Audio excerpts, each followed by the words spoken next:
Hello friends, welcome to my channel. चलिए तो आज की स्टोरी शुरू करते हैं। विंग और वांगजी कॉलेज में पहुंच जाते हैं। विंग और वांगजी कॉलेज में अंदर एंट्री करते हैं। तभी विंग देखता है कि सामने से उसकी बहन और उसका भाई आ रहे होते हैं। विंग दौड़कर अपनी बहन के पास जाता है। उसकी बहन कहती है, तुम आज इतनी जल्दी कैसे आ गए? कभी पहले तो नहीं उठते तुम इतनी जल्दी। जंगशा कहता है, आज तो तुमने शायद रिकॉर्ड तोड़ दिया जल्दी उठने का। तभी विंग कहता है, शिजे आज मैं जल्दी आ गया तब भी आप मुझे डांट रहे हो। रोज़ मैं लेट से आता हूँ तब भी आप मुझे डांटते हो। फिर पीछे से वांगजी आ रहा होता है। तभी शिजे वांगजी को देखकर उन्हें गुड मॉर्निंग विश करती हैं और जंगशा भी उन्हें गुड मॉर्निंग विश करता है। शिजे वांगजी से कहती है, सर हमें पता चला है कि आप विंग की बिल्डिंग में ही रहने आए हो, उसी के डिपार्टमेंट के पास। वांगजी कहता है, हाँ वो कॉलेज के पास है ना, इसीलिए मैंने वहीं पर एक डिपार्टमेंट लिया है। फिर शिजे कहती है, हाँ हमें कल विंग ने बताया था। फिर वांगजी अपना सिर हिलाता है। फिर से शिजे कहती हैं, आप विंग के डिपार्टमेंट के पास ही है, इसीलिए क्या मैं आपसे कुछ रिक्वेस्ट कर सकती हूँ? वांगजी कहता है, हाँ क्यों नहीं, आप बोलिए। तभी शिजे कहती है, मैं चाहती हूँ कि आप प्लीज़ विंग का ध्यान रखिए। हम उसके पास नहीं रहते हैं ना, इसलिए मुझे थोड़ा डर लगता है इसके लिए। क्या आप प्लीज़ विंग का ध्यान रखे करेंगी? तभी वांगजी कहता है, हाँ क्यों नहीं, मैं पूरी जिम्मेदारी से विंग का ध्यान रखूँगा। तभी विंग कहता है, शिजे क्या मैं आपको छोटा बच्चा दिखता हूँ जो आप सर से कह रही है मेरा ध्यान रखने के लिए? मैं पहले कई सालों से वहाँ पर रहता हूँ, फिर आप अब क्यों कह रही हैं मुझे ध्यान रखने के लिए? शिजे कहती है, हाँ पर तब वहाँ पर तुम्हारे साथ कोई था भी तो नहीं ना, अब सर हैं तो इसीलिए इनको कह रही हूँ। वैसे भी तुम रात को इतना डरते हो तो तुम्हें कोई ध्यान रखने के लिए चाहिए ना। तभी जंगशा कहता है, हाँ हमें पता है तुम रात को सारे कमरों की लाइट खोल के तब सोते हो। फिर विंग कहता है, शिजे देखिए मुझे फिर चिढ़ा रहा है। तभी शिजे कहती है, बस करो तुम दोनों, चलो अब क्लास के लिए लेट हो रहे हैं, चलो क्लास में चलते हैं। फिर वे तीनों वांगजी को वो कर जाने लगते हैं और वांगजी बस विंग को ही देखता रहता है। कुछ समय बाद फिर विंग और शिजे और उसका भाई क्लास में पहुंच जाते हैं। वो अपने दोस्तों से मिलते हैं। विंग अपने दोस्तों से फिर वही कहता है, नीहुसैन देखो मैं आ गया। वैनिंग कहता है, तुम फिर शुरू हो गए, आज वैसे तुम इतनी जल्दी कैसे आ गए? जंगशा कहता है, आज ये सर के साथ आया है जिस वजह से शायद जल्दी उठ कर आ गया। वैसे भी सच बताओ, क्या तुम जल्दी कॉलेज आने के लिए उठे हो या फिर वांगजी सर के लिए उनके साथ आने के लिए उठे हो? विंग कहता है, रोज़ तो मैं अकेला आता हूँ, वो मुझे बस रास्ते में दिख गए थे तो इसीलिए मैं उनके साथ ही आ गया, इसमें इतनी बड़ी बात क्या है? फिर वे सब क्लास के लिए बैठ जाते हैं। तभी न्यूसेन विंग से कहता है, मुझे पता चला है कि सर तुम्हारी बिल्डिंग में ही रहने आए हैं। विंग कहता है, हाँ वो मेरे नेबर्स हैं। ओह अच्छा, तुम्हारे नेबर्स हैं, यानी कि तुम्हारे बराबर वाला डिपार्टमेंट उन्होंने ख़रीदा है। विंग कहता है, तो तुम ऐसे क्यों कह रहे हो? न्यूसेन कहता है, नहीं मैं सोच रहा कि अब वांगजी सर तुम्हारे साथ कैसे रहेंगे, तुम अब उन्हें भी परेशान करके रखोगे। विंग कहता है, तुम ऐसे क्यों कह रहे हो, तुम्हारी तो। ये कहकर ये सब हंसने लगते हैं। फिर थोड़ी देर में क्लास शुरू हो जाती है और वे सब सामने बैठकर पढ़ने लगते हैं। फिर कुछ समय बाद कॉलेज बंद होने का समय हो जाता है। वांग जी अपनी कार के पास खड़ा होकर विंग का इंतज़ार करता रहता है। फिर विंग अपने दोस्तों के साथ कॉलेज से बाहर आता है और वो वांग जी को कार के पास खड़ा हुआ देखता है। वो उसके पास दौड़कर जाता है और वो कहता है, सर क्या आप मेरा इंतज़ार कर रहे हैं? वांग जी कहता है, हाँ चलो अब हम चलते हैं। तभी उसके दोस्त आ जाते हैं और उसकी बहन वांग जी से कहती है, सर प्लीज़ आप मेरे भाई का ध्यान रखिए ना। वांग जी कहता है, हाँ क्यों नहीं, ज़रूर। फिर विंग और वांग जी कार में बैठकर चले जाते हैं।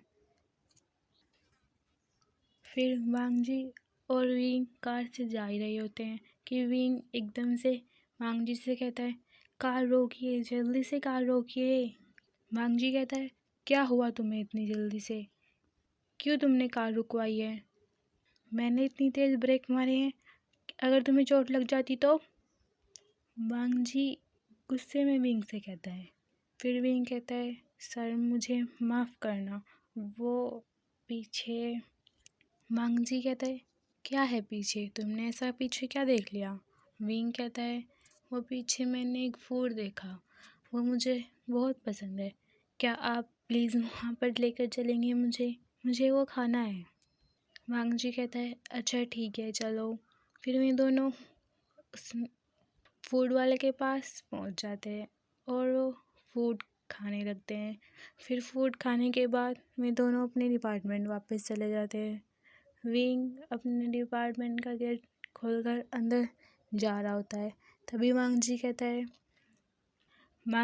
है, कल को भी ऐसे ही जल्दी उठना, मेरे साथ ही तुम्हें कॉलेज जाना है और मैं ही तुम्हें यहाँ पे वापस लेकर आऊँगा। पहले तो विंग वांग जी को देखने लगता है, फिर कहता है, ओके सर। फिर वे दोनों अंदर चले जाते हैं।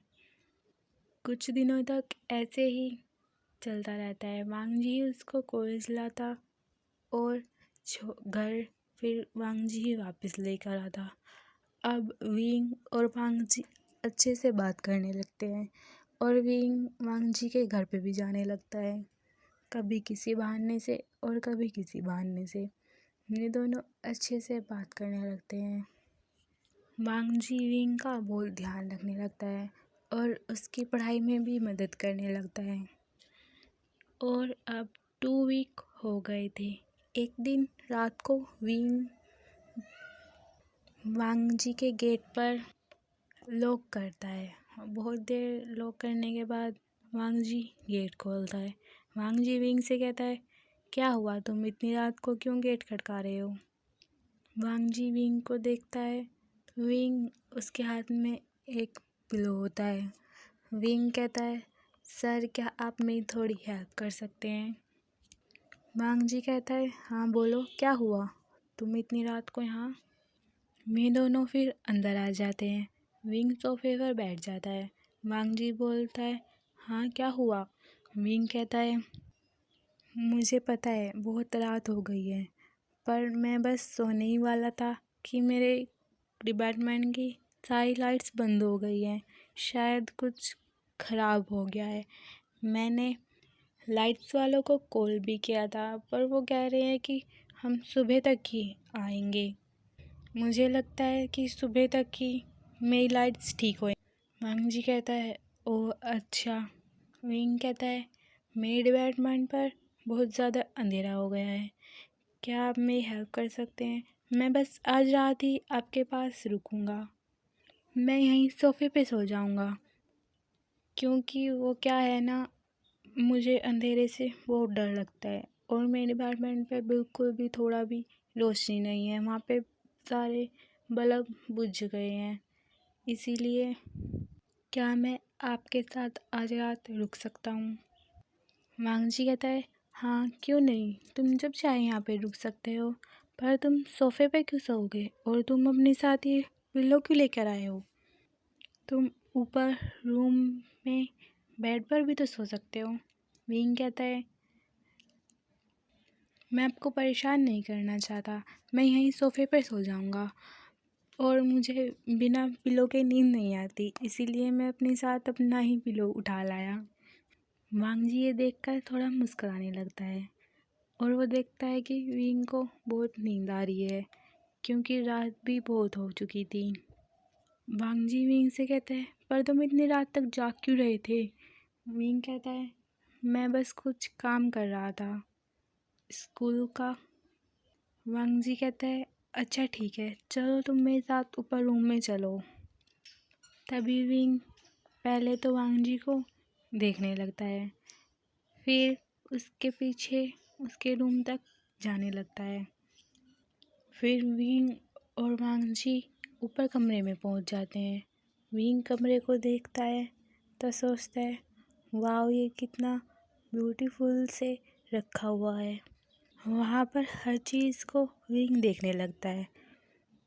विंग सोचता है ये कितनी साफ़ सफाई रखते हैं सर, अच्छा हुआ कि इन्होंने अब तक मेरा रूम नहीं देखा, वरना मुझे सच में बहुत डांट पड़ती। वांग जी कहता है तुम यहाँ पर बेड पर लेट जाओ। विंग कहता है नहीं सर, मैं सोफ़े पर लेट जाऊँगा, मैं आपको डिस्टर्ब नहीं करना चाहता, ये तो आपका बेड है ना। वांग जी कहता है यहाँ पर लेट रहे हो या फिर मैं तुम्हें तुम्हारे डिपार्टमेंट में वापस भेजूँ। विंग कहता है अच्छा ठीक है और वो बेड पर बैठ जाता है। वांग जी कहता है रुको मैं अभी वापस आता हूँ, और ये कहकर वांग जी रूम से बाहर चला जाता है। फिर कुछ देर बाद वांग जी रूम में वापस आता है। वो विंग को देखता है तो विंग तब तक सो चुका था। वांग जी पानी लेकर आया था। वांग जी पानी टेबल पे रखता है और फिर विंग के पास बैठकर उसे देखने लगता है। वांग जी विंग को देखते हुए सोचता है कि तुम कितने ब्यूटीफुल हो, शायद मैं तुम्हें बता पाता, शायद मैं तुम्हें सब कुछ बता पाता। ऐसा नहीं है कि मैंने ये बात घर पे बताने की कोशिश नहीं की, पर क्या करूँ, इतने सालों से मेरे लोग नहीं माने हैं, फिर अब कैसे मान जाते। तभी हमें फ्लैशबैक दिखाया जाता है। वांग जी जब अपने घर जाता है तो अपने अंकल से और अपने भाई से कह रहा होता है कि आप लोग मेरी बात पर विश्वास क्यों नहीं करते? मैंने कहा ना कि मैंने ऐसा कुछ नहीं किया था, फिर भी आप लोग मेरी बात पर विश्वास क्यों नहीं करते हो? तभी उसके अंकल कहते हैं कि तुमने कुछ किया हो या ना किया हो, पर अब तुम्हें उसी लड़की से शादी करनी होगी, यही तुम्हारे लिए और हमारी कंपनी के लिए ठीक होगा। वांग जी कहता है पर मैं उससे प्यार नहीं करता, तो मैं उससे शादी क्यों करूं? मैं किसी और से प्यार करता हूं। और उसके अंकल वांग जी को गुस्से से घूरने लगते हैं। तभी वांग जी के भाई कहता है वांग जी सुनो, वो लड़की तुम्हारे लिए ठीक है, और फिर कुछ सालों पहले जो कुछ भी हुआ उसे हम भुला तो नहीं सकते ना। तभी वांग जी कहता है पर ऐसा कुछ भी नहीं हुआ था भैया। वांग जी कहता है मैं उससे बिल्कुल भी शादी नहीं करूँगा। तभी उसके अंकल कहते हैं यहाँ पर अब तुम्हारी मर्जी नहीं चल सकती वांग जी, मैंने उसको तुम्हारे डिपार्टमेंट का पता दे दिया है और वो कुछ दिनों में तुमसे मिलने आएगी। वांग जी कहता है क्या ये आपने क्या किया अंकल, मैंने आपसे मना किया था ना। तभी हमारा फ्लैशबैक ख़त्म होता है और वांग जी फिर विंग को देख रहा था। फिर कुछ देर बाद वो सोफ़े पर जाकर सो जाता है और इसी के साथ फिर हम अपनी स्टोरी कल कंटिन्यू करेंगे। Okay friends, bye.